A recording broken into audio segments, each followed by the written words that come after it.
கடவுள் நமக்கு நன்மையை தருவார். எந்த கடவுள் நம்மகிட்ட காணிக்கை ஏத்துக்கிறது இல்ல.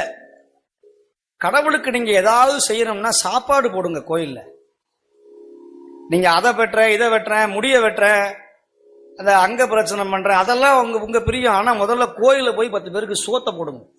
சைவத்துல இப்படி எல்லாம் வரணும், எழுச்சியா வரணும். வந்தாதான் சைவம் வளரும், குடும்பம் வளரும், எல்லா தோஷமும் நீங்கும்.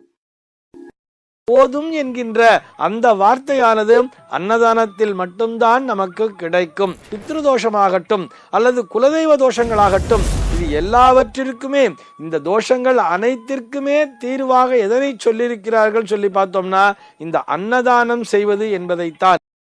ஆனால் அன்னதானம் என்கின்ற ஒரு விஷயம்தான் போதும் போதும்னு சொல்லுவா தெரியுமா? ஏன்னா வயறுங்கிறது நிறைந்து விடுகிறது. அந்த இடத்திலே வயறு நிறைய உணவு அப்படிங்கறது ஒரு கொடுத்துட்டாலே மேல மேல இன்னும் சாப்பாடு வேணும்னு யாருமே கேட்க மாட்டா இல்லையா? அது எப்படி சிறந்த ஒரு உணவாக இருந்தாலும் சரி, அது இனிப்பாக இருந்தாலும் சரி, இனிமையான பண்டங்களாக இருந்தாலும் சரி, அளவுக்கு அதிகமான ருசிமிக்க பண்டங்களாக இருந்தாலும் சரி, வயிறு நிறையறதுங்கிறது ஒரு லெவல் தானே.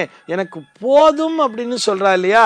அந்த போதும் என்கின்ற அந்த வார்த்தையானது அன்னதானத்தில் மட்டும்தான் நமக்கு கிடைக்கும். இது எல்லாவற்றையும் விட ஒருவனுடைய வயறு என்பது நிறையும் பொழுது அவனுடைய மனமும் நிறைவடைகிறதாம். அந்த மனம் நிறைவடையும் பொழுது அவன் கொடுக்கின்ற அந்த வாழ்த்துக்கள் அப்படிங்கிறது இருக்கு இல்லையா, இது அன்னதானம் செய்தவனுடைய பரம்பரையே வாழ வைக்கும் சொல்றார். இப்ப நம்ம எல்லாருமே இந்த பித்ருதோஷம்ங்கிற ஒரு விஷயத்தை பார்த்துக்கிறோம் இல்லையா? இந்த பித்ருதோஷமாகட்டும் அல்லது குலதெய்வ தோஷங்களாகட்டும், இது எல்லாவற்றிற்குமே இந்த தோஷங்கள்